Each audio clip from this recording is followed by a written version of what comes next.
یہ ایک ڈکیتی کا خوف جہاں پہ ہوتا ہے نا تو وہاں پر حفاظت کرنے والوں کا تصور ضرور پایا جاتا ہے۔ تو فرمایا گیا کہ یا ایھا الذین آمنوا اتقوا اللہ، اے لوگو اے ایمان والو تقوی اختیار کرو، پرہیزگاری اختیار کرو، تقوی عن الشرک اختیار کرو، تقوی عن الکفر، کفر سے خود کو بچا لو، حرام کاموں سے خود کو بچا لو، معاصی سے خود کو بچا لو، پھر اسی طرح متشابہات سے خود کو بچا لو۔ جب ان چیزوں سے بچا کر تم متقی بن جاؤ، جب تم پارسا بن جاؤ، جب تمہیں پارسائی عطا ہو جائے تو اب یہ نہ سمجھنا کہ ہم نے کمال حاصل کر لیا، نہ اب خوف زوال بڑھ گیا ہے کہ جو ہے نیچے اس کے گرنے کا خوف نہیں ہے، لیکن جو ترقیاں کرتا جاتا ہے، جو کمال و عروج حاصل کرتا جاتا ہے، اس کے گرنے کا خوف بڑھتا چلا جاتا ہے۔ اب تم پارسا بن چکے تو زوم پارسائی میں تکبر کا شکار نہ ہو جانا، زوم پارسائی میں بغض کا شکار نہ ہو جانا، زوم پارسائی میں کینے کا شکار نہ ہو جانا، زوم پارسائی میں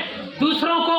گناہ حقیر جاننا شروع نہ کر دینا، گناہ گار اس طریقے سے نہ ہو جانا، کیونکہ اب تمہیں پارسائی نصیب ہو گئی ہے۔ اب تم پر نفس امارہ بھی حملے کرے گا، شیطان بھی حملے کرے گا، اس سے بچنا چاہتے ہو تو کونوا مع الصادقین، اللہ والوں کے ساتھ ہو جاؤ، داتا اجمیری کے ساتھ ہو جاؤ، خواجہ اجمیری کے ساتھ ہو جاؤ، وہ خود بھی بچ گئے ہیں، تمہیں بھی بچا کر جنت میں نبی کریم جانے کے نام صلی اللہ علیہ وسلم کی حدیث مبارکہ ہے، آپ نے فرمایا ایّو الایمان اوثق، مسند امام احمد بن حنبل کے اندر حدیث مبارکہ موجود، فرمایا ایّو الایمان اوثق، اے صحابہ کرام بتائیے تو صحیح کہ کس کے ایمان کی رسی سب سے زیادہ مضبوط ہے؟ ایمان کی رسی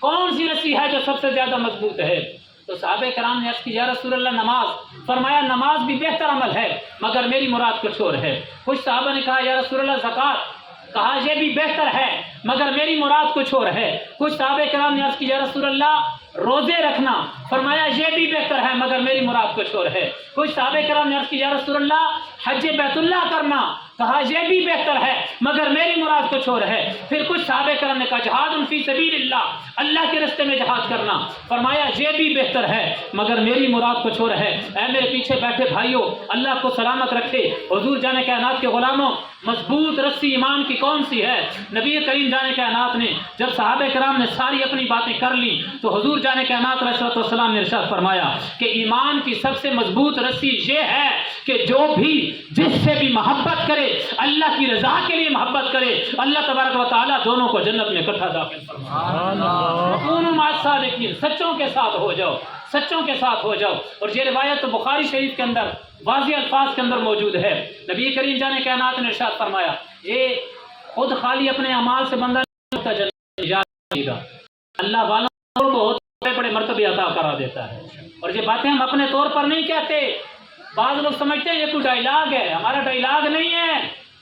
یہ ہمارا دین ہے، یہ ہمارا ایمان ہے جو ہمیں یہ بات سکھاتا ہے کہ اپنے اعمال پر تمہیں زوم نہیں کرنا، اپنے اعمال پر نازا نہیں ہونا۔ اگر اعمال کی سعادت مل گئی ہے تو پھر اللہ والوں کے قرب میں ضرور جانا ہے۔ بخاری شریف کی حدیث ہے، نبی کریم جانے کائنات نے ارشاد